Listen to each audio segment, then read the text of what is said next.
Everyone.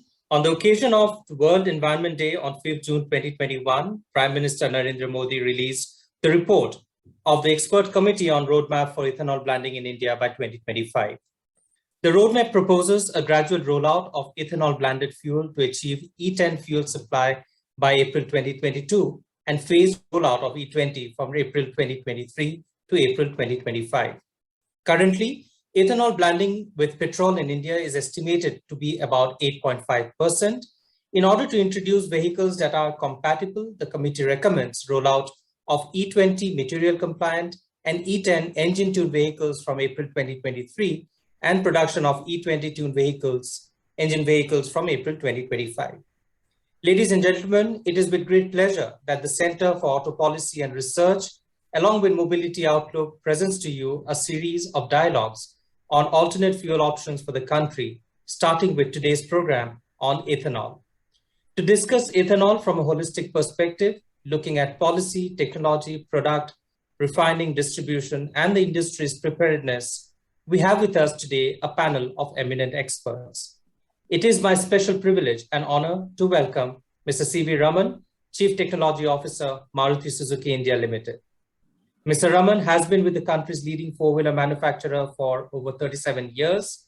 Over the years, he has headed various product development teams and has led project management from concept to SOP. An alumni of the Delhi College of Engineering, Mr. Raman had started his career in the motorcycle division of Escorts Limited as a project engineer in 1982 before joining Maruti in 1984. He is also currently the Senior Vice President and Chair Finance Board at SAE India. Mr. Raman, welcome. Our second speaker today is Mr. Niranjan Raje, former Director R&D at Indian Oil. Mr. Raje obtained his degree in mechanical engineering from the University of Bombay and did his post-graduation at the University of Leeds, UK. He joined the British Petroleum Company, UK in London, and returned to India to join the Indian Oil Corporation in 1972. Associated with Indian Oil's R&D since its inception, Mr. Raje superannuated in 2005 as Director R&D, as well as a member of Indian Oil's board. He has published over 50 research papers in reputed Indian and international journals and has over 40 national and international patents, including US patents. Mr. Raje, welcome. Our third speaker today is Mr. Jay Uppal. He is a reputed and very well-known professional and an independent senior consultant with specialization and experience in India and abroad in green energy, including renewable energy, energy efficiency, climate change, biofuels, and bioenergy. He was the former Director General, Indian Federation of Green Energy, and a member of expert panel on alternate fuels of the Ministry of Science and Technology.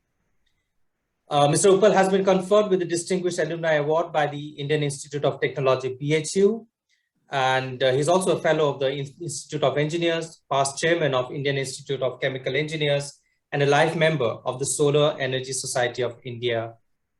Welcome, gentlemen, to this dialogue on multi-fuel mobility brought to you by the Center for Auto Policy and Research and Mobility Outlook. Prime Minister Modi has said that ethanol has become one of the major priorities of the 21st century India. I would now like to invite Mr. Raje to share with us a detailed perspective on ethanol. Mr. Raje? Thank you, Dipanshu, and good morning to everybody. Now, before we go into the nitty-gritties of the ethanol blending, I would like to go over the overview of the ethanol blending in India. Next slide. Now, ethanol basically is ethyl alcohol. Apart from its use as a chemical, it has very good fuel properties, especially for spark ignition engines. Ethanol is basically produced from molasses, which is a byproduct in the production of sugar, and was blended in petrol in Brazil since 1970. Both Brazil and India are the largest producers of sugar in the world. So India has been attempting to commercialize the ethanol petrol blends in the past to reduce the import of crude oil. There has been some hiccups, but the present government has taken initiatives to make it feasible. Next. Now, ethanol production. Ethanol is mostly produced from molasses, which is a byproduct in the production of sugar. Also from grains like maize, corn, barley, jowar, and other starch-containing material. It can also be produced from biomass, lignocellulosic ethanol. It is also called the second generation of ethanol, 2G ethanol. This 2G ethanol can be produced from non-edible parts of the plant, such as corn cobs, rice husk, wheat straw, bagasse, etc. Next. Now, as I said, there is new initiative taken by this government. And in 2018, there was a national policy on biofuels. As far as ethanol is concerned, this main aim of the policy was to increase the scope of raw material for first generation ethanol.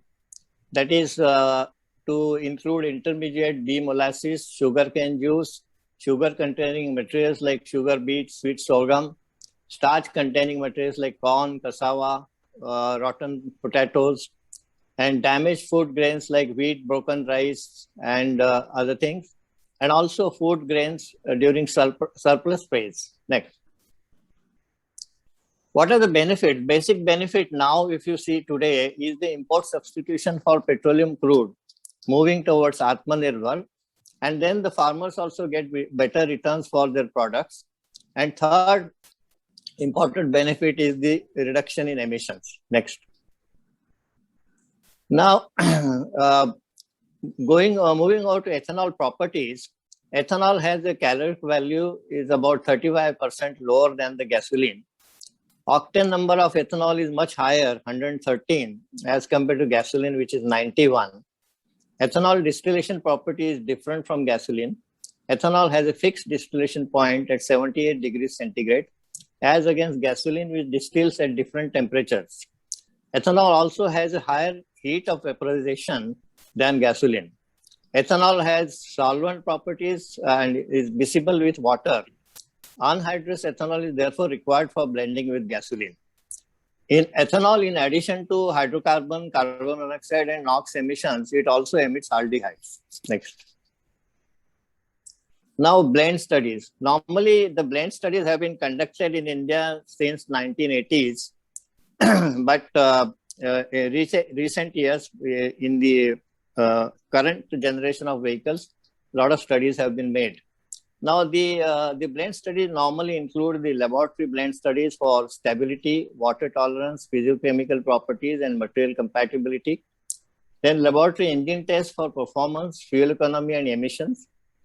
Then chassis dynamometer tests for fuel economy and emissions under standard driving cycle. And then field tests for startability, drivability, fuel economy, emissions, and also durability. Next. Now, ARAI, IOC, R&D, and Industry of Petroleum, Dehradun, they have conducted extensive trials on 20% ethanol gasoline blend in 2014-15. And I'll just summarize some of the results obtained in that study. The material compatibility test revealed that the metals and metal coatings had no issue with E20. Elastomers, NBR, PVC blend, and epichlorohydrin had inferior performance with E20 compared to neat gasoline. There were no issues on drivability and startability with neat gasoline. No abnormal wear of engine components or deposits or deterioration of engine oil were observed after the on-road mileage accumulation trials. The vehicle studies, this is an important point, fuel economy decreased up to 6% depending upon the vehicle type on an average basis. Next. Now, emission data, as I said, that the emission reduction is there as mostly in carbon monoxide and hydrocarbons. And in E20, as you can see, there is a 30% reduction in emissions. In hydrocarbons, there is a 20% reduction. Oxides of nitrogen, there is no change. So these are the three important parameters where there is a reduction in emissions. Next.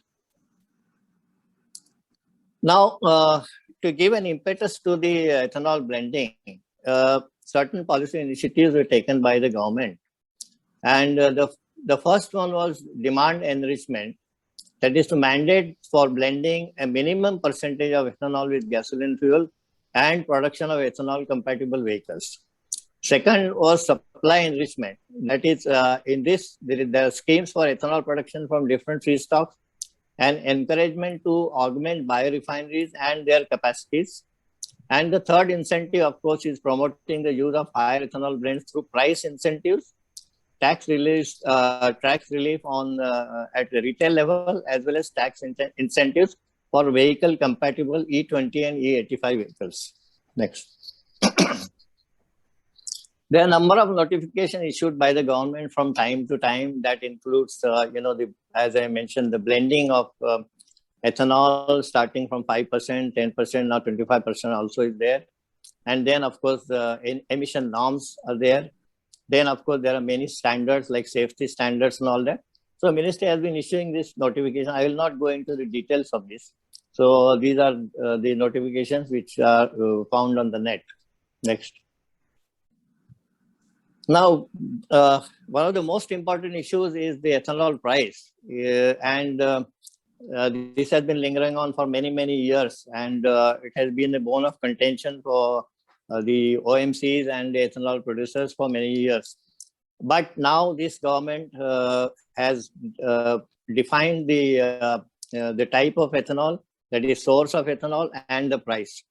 From maize, the price is 51.55. From rice, the price is 56.87. C heavy molasses is 45 rupees. B heavy molasses 57 rupees, and sugarcane juice, sugar syrup, etc. is 62 rupees. Next. Now this price is basically derived from the yield of ethanol from a particular source. I have already mentioned about these prices, and they have given different yield patterns of different sources. And depending upon that, this price has been determined. Next. Now, as far as the blending of ethanol is concerned, as Dipanshu also said that we introduced ethanol, 5% ethanol in petrol into 1st January 2003, but there are several reasons why it could not take up, would not materialize to that extent. And there have been a lot of hiccups. And then ultimately in 2014, 15, and then 18, the policy has come into force, and there is impetus for blending ethanol. In 2018-19, the ethanol blending percentage was average 5.2%. 19-20, there was a dip, it's about 4.34%. And in 2020-21, it is going up. The first 4 months of the ethanol supply year, it has been 7.23%.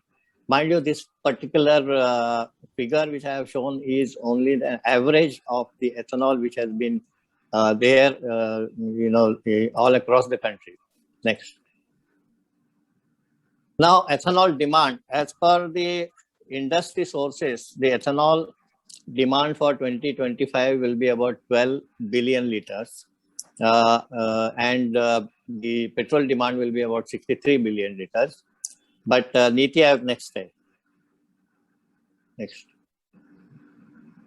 Niti Aayog has estimated that the projected petrol sale in crore liters, or like 5,000 crore liters, which is 50 billion liters, and the petrol sale will be 50 billion liters, and correspondingly the ethanol requirement will be about 10 billion liters. This is by taking into account the EV penetration in the market. Next. So now coming to the rollout plan, which has been given in the Niti Aayog report, which Prime Minister had released. Now here, as Dipanshu said, there are two aspects. One is the availability of the vehicle, and the other is the availability of ethanol. Now, as far as vehicle is concerned, the vehicle can be tuned for 10% of ethanol, but the material compatibility could be for 20% of ethanol. That means the vehicle can 10% ethanol. It gets better performance, but it can still take more than 10% of ethanol because there won't be any problem in the vehicle. The second thing is, of course, the vehicle which is tuned for 20% of ethanol and has a material compatibility also for 20% ethanol. So it can take 20% ethanol with without much of fuel economy loss or penalty. So as per the plan, I think 10% ethanol compatible vehicles and 20% ethanol compatible materials will be introduced in 22-23, and 20% ethanol compatible vehicles and 20% material compatible vehicles will be introduced in 2025. This is the plan. And accordingly, the OMCs will have to be prepared to make available 20% ethanol by 2025. That's all. Thank you. Thank you, Mr. Raje, for that overview on ethanol and what the country is looking at achieving. I would now like to welcome Mr. C V Raman for your welcome comments, please.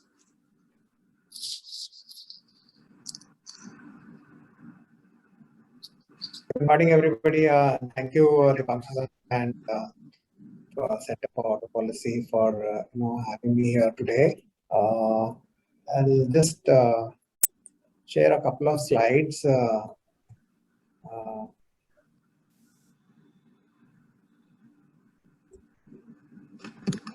Visible? Yes, Mr. Raman, we can see it. Yeah. So start with what are the enablers for India,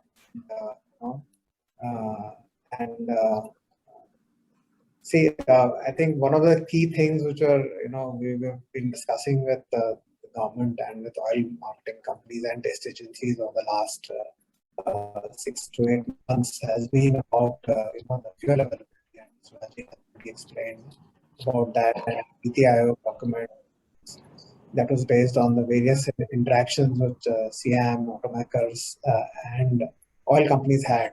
And so the roadmap now, as such, is is kind of clear that 2022 and 2025. The second point, which was important, was to understand was about the pricing. And so we started E10. E10 was mandated in 2008. And as Mr. Raje has been able to show that, it has taken a very long time for E10 to actually happen, and we are now saying that 2022 will happen. The other thing, of course, is that there is also a lot of discussion about the E85, and so for the flex fuel vehicles, and so beyond that, beyond E20 also, the pricing mechanism has to be very clear so that we can kind of look at the customer gets enticed to use flex fuel. Third is, of course, sufficient lead time for development of E20 and flex fuel is required. And then fourth is, of course, accounting for the ethanol fuel as a greenhouse gas reduction benefit in CAFE. So there is a need for giving reduction factor and incentivize industry, as Mr. Raje also pointed out. So customer acceptance is going to be key, and strong policy is important. So we talked about the ethanol, and we started in 2008, and we are now at about 8.5% in 2021, and we achieve 2000 by 2022 10% blending pan India is likely to be there, and the OEMCs and all stakeholders are committed towards this, as has been it's a direction which has come from the very top from the Prime Minister.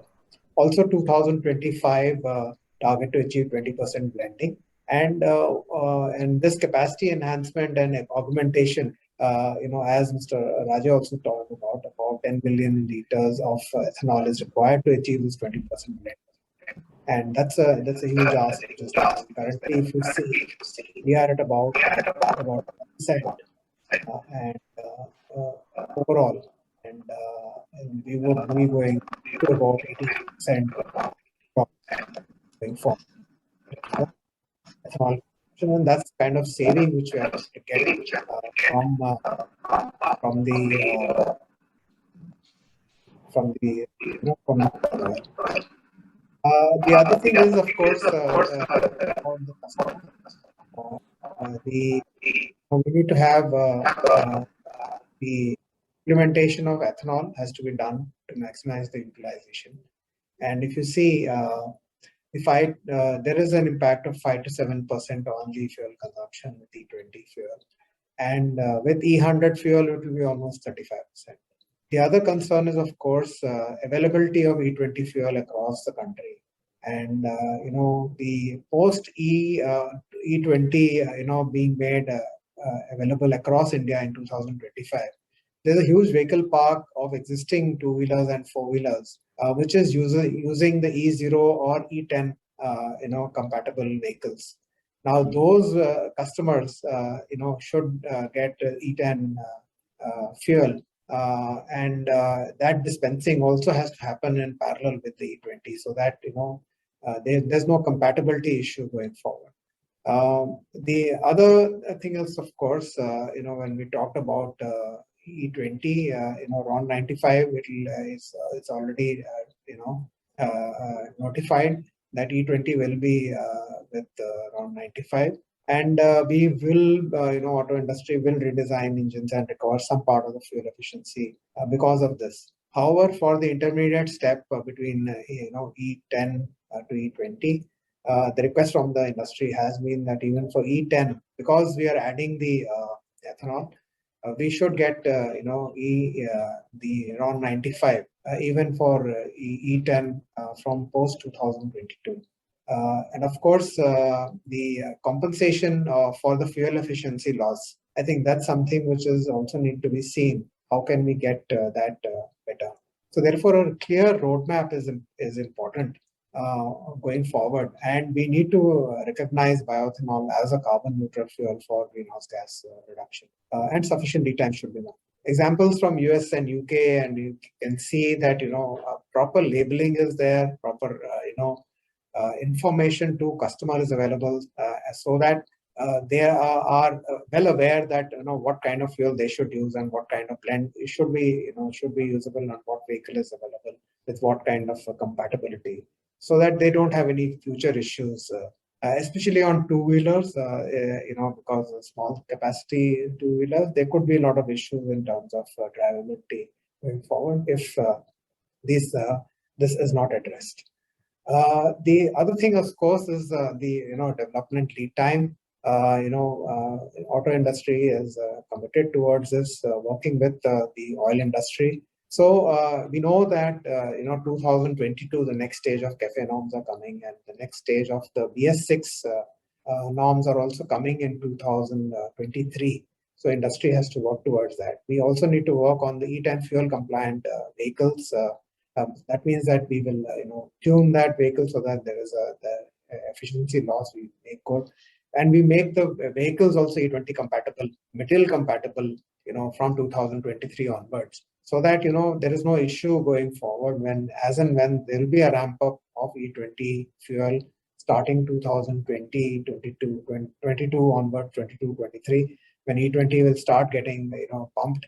And then, our customers should not have any issues. So therefore, we need to ensure that the material compatibility is there. And then, of course, fully compliant vehicles from 2025 is imperative. And we need to tune our vehicles so that we can, improve the fuel efficiency, and also from a drivability perspective. Going forward, industry has, made a roadmap and said that we will introduce flex fuel vehicles by 2027. That is something which is under discussion internally in industry also, how soon we can do that. Now, of course, there's a complexity which is involved when we move from E10 to E20 to flex fuel. Material compatibility is one of the key things, and so for E20 we need to ensure that the material compatibility happens. But going forward for flex fuel, that means we need to have a new engine management system and new hardware in the vehicle, so that we can take care of the flex fuel requirement.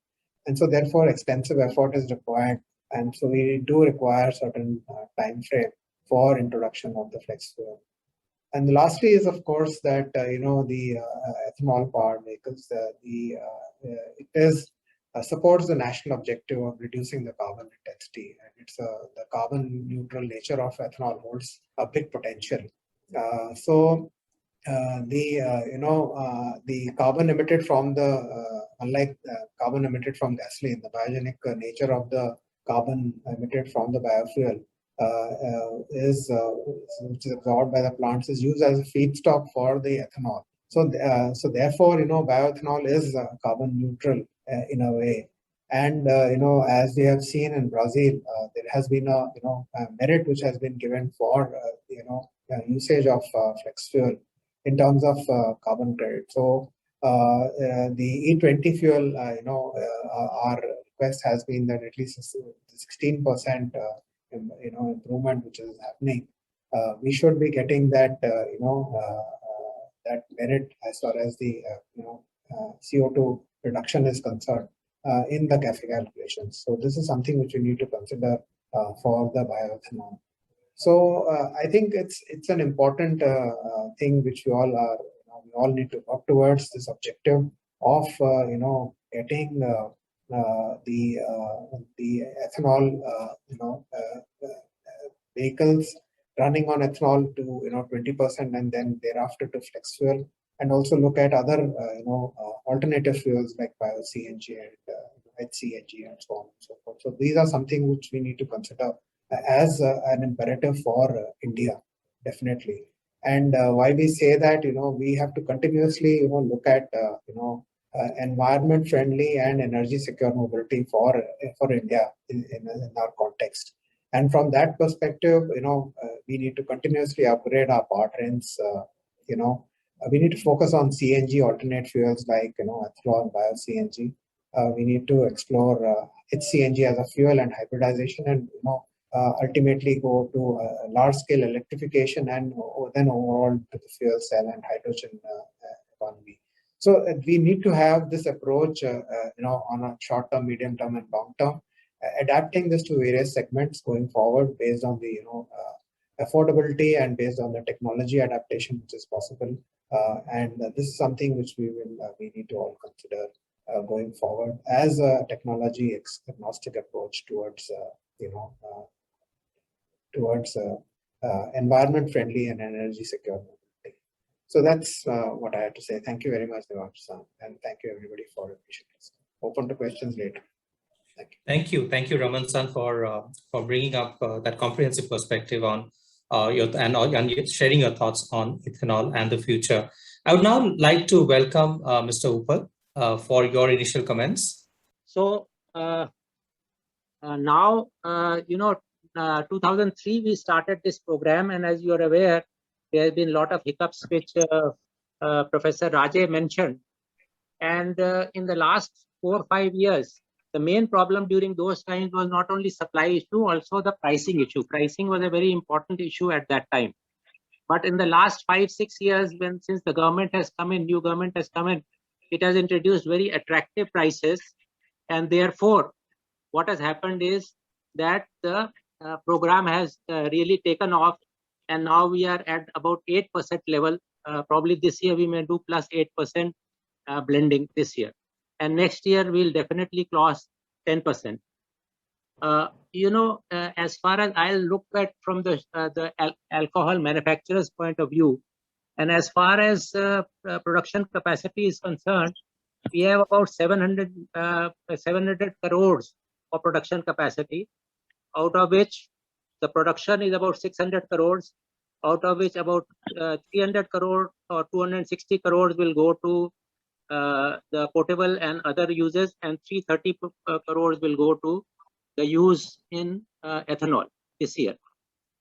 Now, as far as 2025 is concerned, we will have to double the production capacity, double the production, and also make the ethanol 3 times the present production in order to, that is 1,000 crores. Now, this has many challenges. It has many challenges in future. For example, we have to make an investment of about 30 to 35,000 crores in the next 4 years. The feedstock is the most important criteria, which has been the problem from the beginning. molasses is not sufficient to take care of this, either A or B. Therefore, we have to use more of sugarcane juice, sugar syrup, and also maybe sugar to some extent. And then we have to use damaged and surplus grain. So we expect that at least almost 40% will come from grain, and 60% of the 1,000 crore litre will come from this sugar based. Now, biomass 2G ethanol, as far as it is concerned, the capex is too high, the opex is too high, and therefore there appears to be limited future. There will be some plants which will be set up. As far as feedstock is concerned, to increase the feedstock availability, if we increase the sugarcane area by 1 million hectares, we can get 500 crore litres, which is there. And if we increase the productivity or yield of sugarcane by 10%, we can get another 300 crore litres. So there is a good possibility that these are achievable targets. Moreover, we now have a lot of surplus of food grains. And in fact, our godowns are full with 60 million tons as against the requirement of 20 million tons, which is the optimum government believes. Therefore, this is in surplus grain also, like rice, etc., will be available, and damaged grain is also available. The trillion-dollar question which will come up in the years to come is, what is the impact that e-vehicles will have on the demand of petrol and ethanol, and therefore whether all these investments which are going to take place, what will happen to them after 2030. So this is the challenges that I believe are there. Thank you very much. Thank Hello? you. Thank you. Thank you. Thank you, Mr. Uppal.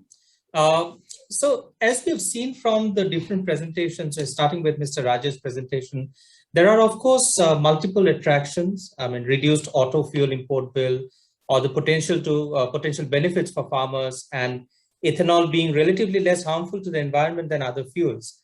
Now, despite these potential advantages, rolling out ethanol blended fuel isn't going to be easy. So, Mr. Raman, I wanted your perspective in terms of what's your perspective on the challenges that the industry faces in meeting the proposed targets with ethanol blending in India?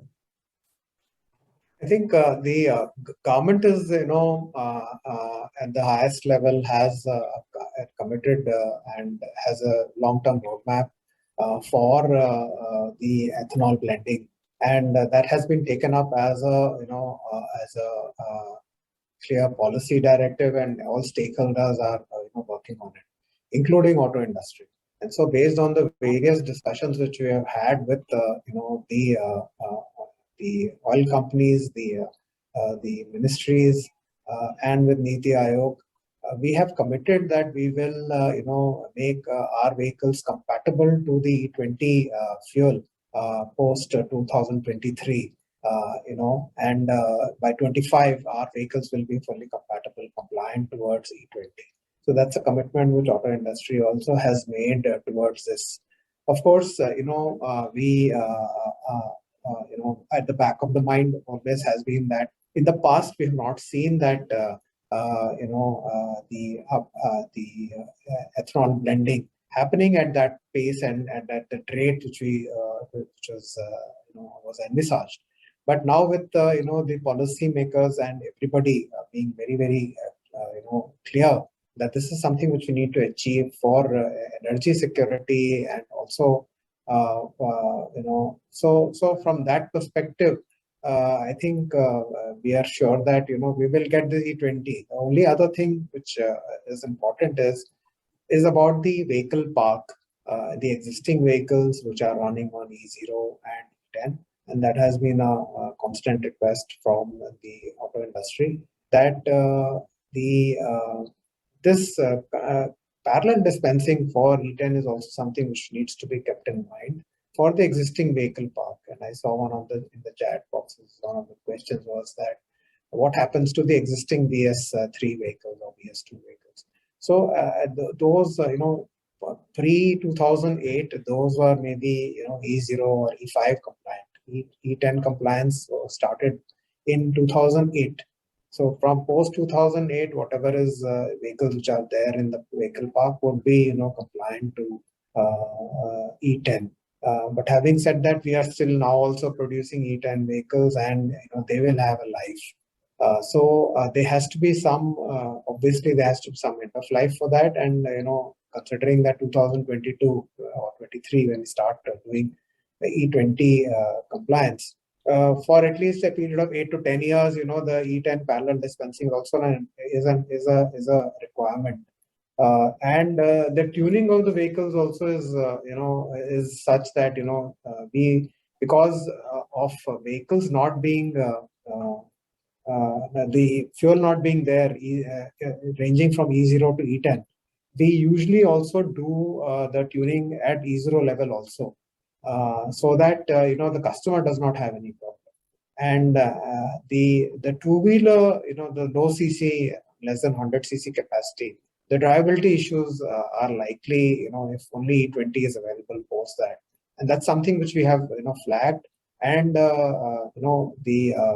everybody has understood, and the stakeholders are examining this. There is a technical committee which is, evaluating that, including Director of ARI and Director of IOCL R&D.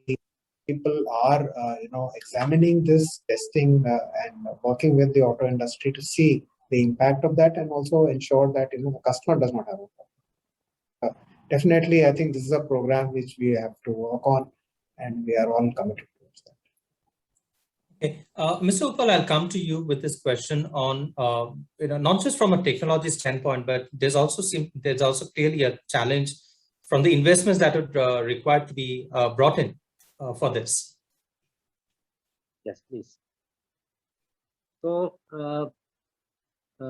government has various programs which are there. For example, for 2G ethanol, government is giving sufficient funding, and also will carry out a viability gap funding for 2G ethanol. For 1G ethanol, the banks are providing funds. Sugar Development Fund is there that is providing funds, and the government has also introduced a program for giving funds. So the challenge is not so much in garnering, because these industries are all established sugar mills who are setting up, expanding and setting up ethanol plants. There are about 200 closed sugar mills which can be opened, can be restarted. And there, of course, how to fund those sugar mills, whether they will be done by existing owners or they will be bought over, and therefore the new entrepreneurs or existing successful entrepreneurs will take them over and then start manufacturing ethanol from that, is a question that will be answered in due course. But I think as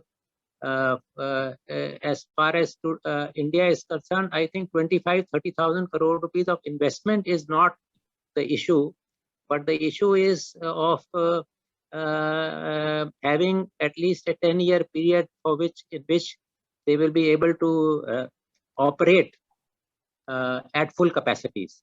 This will become the major question, especially in view of the electric vehicles coming in, and government saying that by 2030, maybe most of the vehicles which will be sold will be electric vehicles.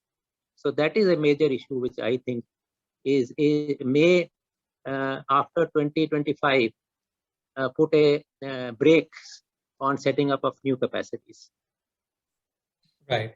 Right, Mr. Raje, like Mr. Uppal pointed out, one of the concerns that I would say is, I mean, of course, there needs to be some prioritization brought in. Of course, we're talking about CAFE norms coming in, RDE coming up. There's a whole lot of efforts being put into the EV domain, and now this push towards flex fuels.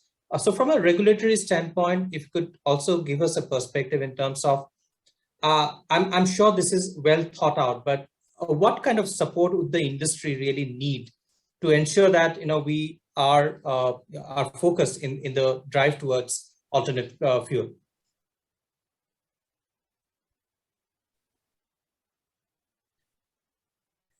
You're on mute, Mr. Raje. You'll have to unmute yourself, please.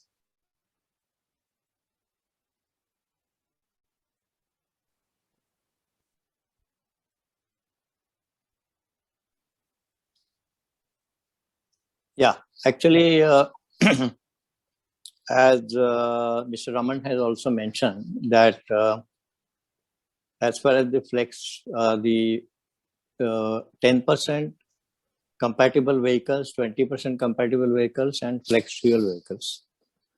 I think there has to be some incentive for the vehicle manufacturers as well as the customers. For example, the fuel economy loss is there to the customer. So to some extent, it has to be compensated because when you go to 20% ethanol, there is a fuel economy loss of 6%, which has been shown in the report. And similarly, for 10%, there is some loss. So some kind of ethanol price reduction will have to be there. But now, if you look at I'm only confining myself to ethanol right now. Sure. So if you look at the ethanol price, it consists of the price of ethanol, which is producers coming from the producer, and VAT there. As far as the petrol is concerned, there is almost 35 rupees of excise duty on that. So if you really seriously look at it, the government is losing on blending ethanol with petrol. And it is estimated that yearly loss will be around 10,000 crores. So on one side, there is a loss to the government because of the loss in excise duty. But on the other hand, government has to give some incentives and to give some sort of reduction in the cost of price of ethanol blended fuel. So this issue also has to be very seriously looked at, and there has to be a proper due diligence to determine the price of ethanol. For example, if one can have 100% ethanol, maybe they're envisaging that 100% ethanol can be given to two-wheelers for that matter. Now, if there are fuel pumps which are dispensing 100% ethanol, fuel pumps dispensing 10% ethanol, till 2025 there will be these two dispensing pumps will be there. So if somebody has to have 20% ethanol, then maybe it has to be mixed in that proportion. So that kind of thing is there. And then every pump will be having a label. Labeling will be done on whether 10%, 20% or 100% ethanol. And pricing will also be there. Similarly, labeling will be there for the vehicles which are compatible with the 10% ethanol or 20% ethanol, so that there is no mistake in that. But there is a possibility which normally people think that somebody who is going to the petrol pump, he sees that ethanol blended petrol is cheaper, even by 1 rupee or something like that. Maybe he will drive towards that and get that particular fuel in his fuel tank. There is no damage as such, but these are the possibilities. So the issue of pricing of ethanol blended petrol is an issue which has to be looked into very seriously. And other thing is that for 20% ethanol nationwide, it is going to be stupendous task for the oil companies. For example, the oil companies are blending the ethanol at the depots and terminals. Online blending is there. From there, tank trucks are going to the retail outlets. And then the retail outlet, you have to have the tanks which are segregated. It could be a 10%, there may be a separate tank, 100%, there could be a separate tank. Tomorrow, it will be E20 and E100 also. E20 and E10 also. So there has to be separate tank. So this is also a logistics issue is there, and there huge investments are there in this particular thing. And then another problem, of course, is the space. Many retail outlets today, they are in many congested areas also. So there is no space for them to put additional tanks. So they will have to, oil companies will have to look at this particular issue also. I mean, whether you relocate or you have new petrol pumps and, you know, all kind of things are there. So these are the issues which are government has to look at. Right. Mr. Uppal, one question that I had for you is, how feasible is it to switch to environmentally sustainable crops for ethanol production in the long run in the Indian context? Now, it depends what you consider to be environmentally sustainable crops. Now, wherever there is sufficient irrigation and sufficient rainfall, sugarcane is a sustainable crop from that angle. Sugarcane simply requires more water, although it is the most efficient crop as far as per kilogram of biomass it creates is concerned from that point of view. But since it grows almost 100 tons per hectare in 1 year, it requires that much extra nutrition, it requires that much extra water also. So we only use about 5 million hectares. Last time it was 5.4 million hectares we have used for sugarcane in the country till last year. So even if we increase it by 1 million hectare, which is 6.4 million hectare, I don't think it will have any impact. The other thing is what is being tried is the biomass, using of biomass. In using of biomass, as you are aware, the issues of 4 plants are being set up. Hopefully by 2023, we will have these 4 plants operational, these are all being set up by the oil companies, because the private sector has not entered, because right now there is no price announcement for 2G ethanol. So the price announcement is not there. As far as food grain is concerned, we are having excess of food grain, that is well known. There is a huge amount of damaged food grain, and there is excess surplus food grain in the country. For example, we have now 45 million tons of rice in our godown, much of which may rot in future. So if the states have now been given the power to declare any crop surplus, like if there is a surplus of bajra in Haryana, they can declare it surplus and then declare a price, and at that price, the ethanol producer can buy it. So this provision, so the government has also become very flexible. It has learned from its experience of the last 18 years of ethanol blended program. And I am hopeful that we can, maybe we will not achieve 20% by 2025. I hate to say that, I wish it achieves it.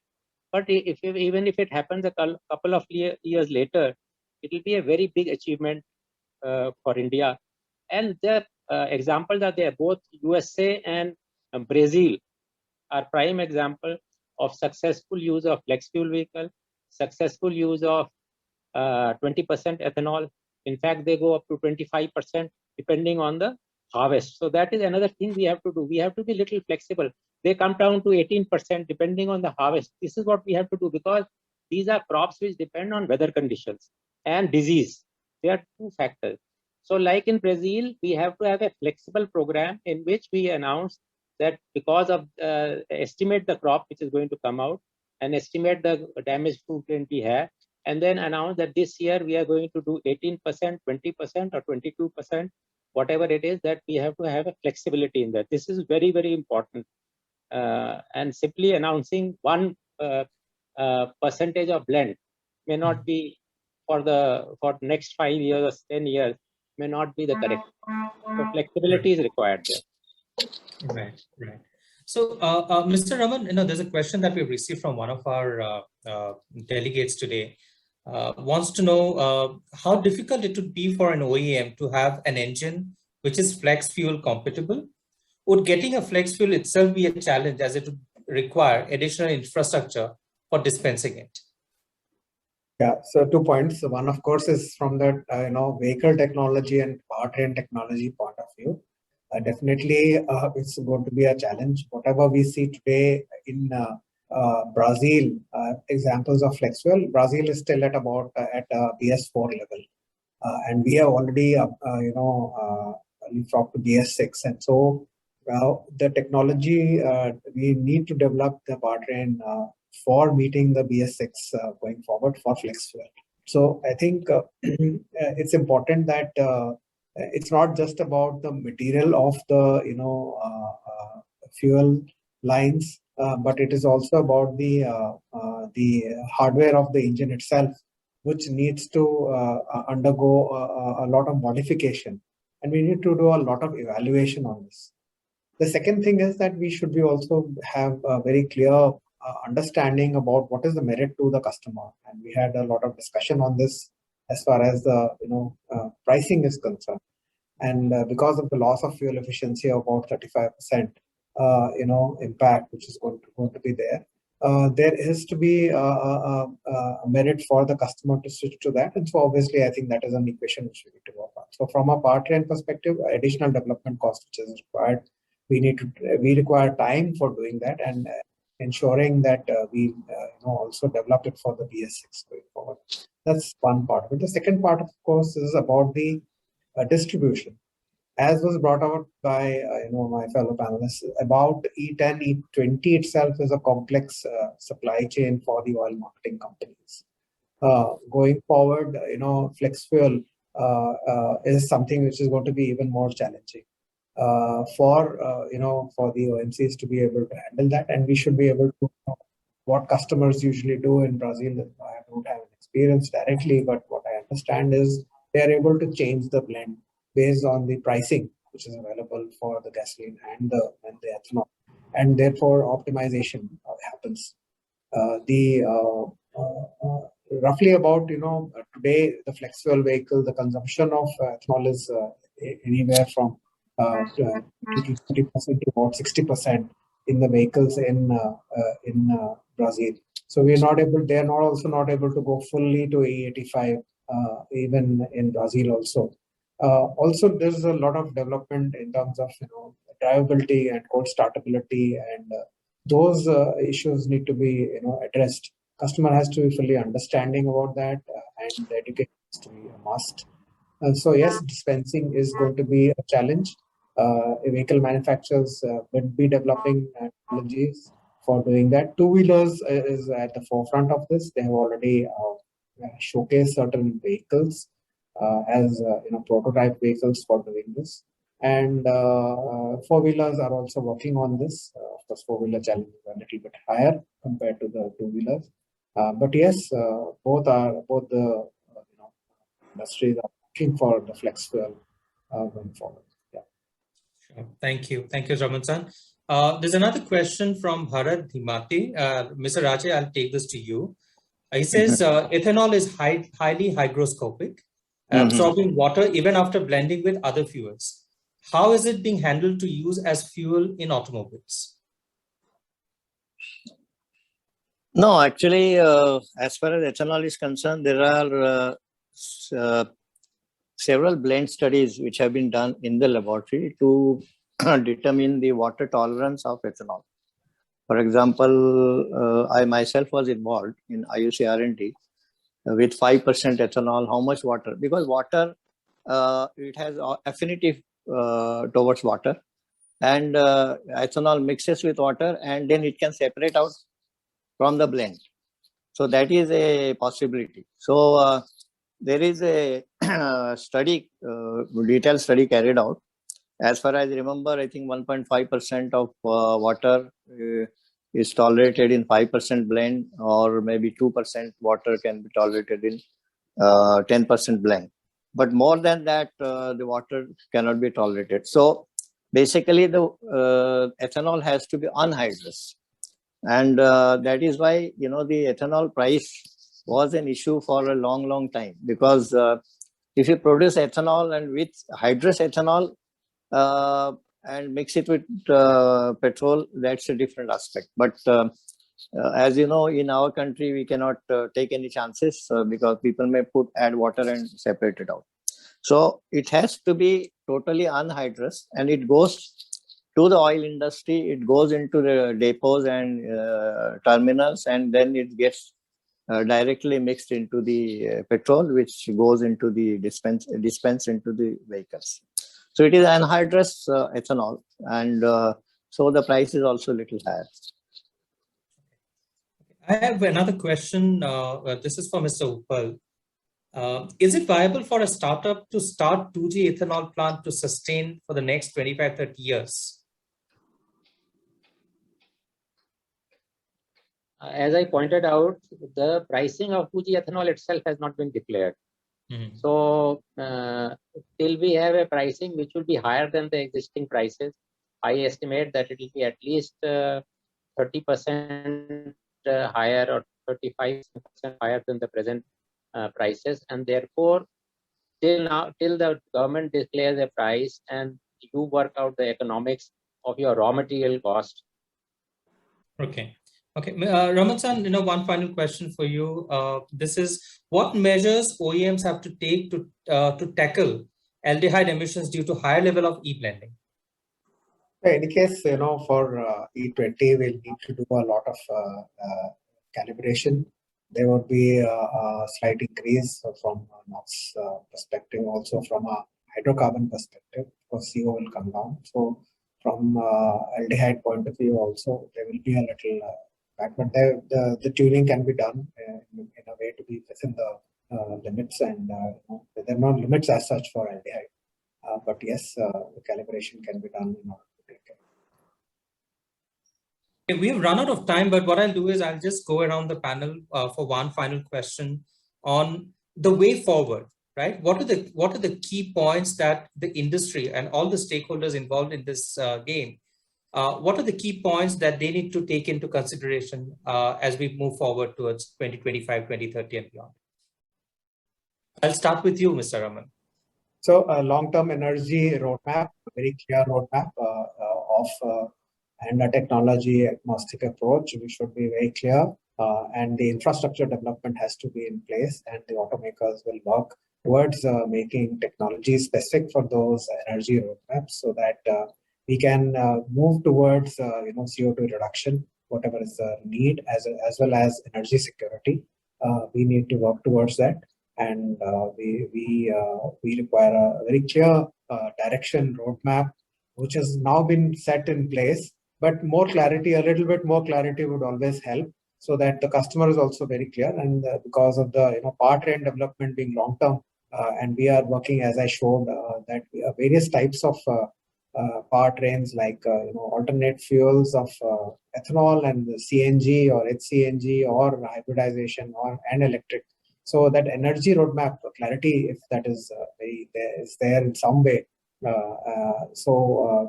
the choice can be made with the customer in view. What is beneficial from a running and from an economic point. Thank you, Raman-san. Mr. Uppal, your final comments on the way forward. I believe the government has to be steadfast in its objectives. It does realize that the importance of national energy security is of paramount importance, and there is a lot of problems as far as sources of oil are concerned. In Middle East, there is a lot of political turmoil, may go into political turmoil, and therefore I think the program, as US and Brazil have shown, that the program can contribute and it will add to the income of farmers and reduce emissions. So therefore, it is a program that has to be carried forward, and the government is on the right track, and we can achieve 20% in the next 5 or 6 years. Thank you, Mr. Uppal. Mr. Raje, I'll come to you last. Your final comments.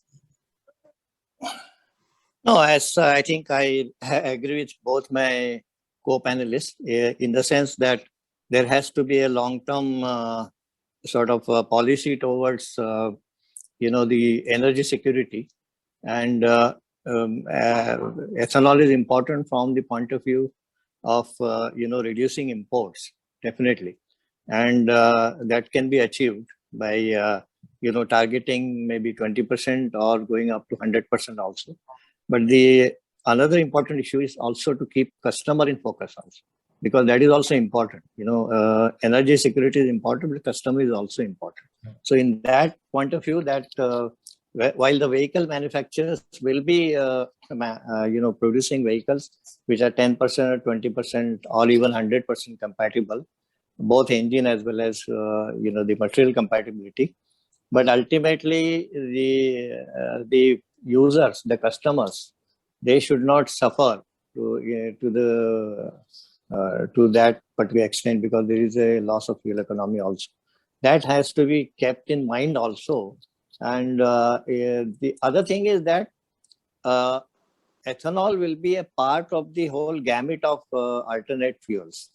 It cannot be only a single particular fuel which can be targeted to go up to 100% ethanol. In my opinion, even if we are not able to go to 100% ethanol, and we are able to go up to 20 or 25% ethanol, I think that should be good enough. We can focus on the other fuels, like talking about hydrogen or fuel cell vehicles, and electrification and other things also. And many other fuels are there, HCNG, bio-CNG, and other. So as a combination of all these alternate fuels, we should target our future energy security. Sure. Thank you. Thank you, Mr. Raje. On that note, I'd also like to remind all our delegates today that as part of this dialogue on multi-fuel mobility, the second part of this will be held on the 7th of October. And on 7th of October, we are going to take up the subject of hydrogen. And until then, I would like to thank all our panelists today. Thank you very much for your insightful presentations, your perspectives on the subject of ethanol. I thoroughly enjoyed moderating this discussion, and I hope you found this meaningful as well. Thank you very much. Thank you. Thank you very much, Deep. Thank you, everybody.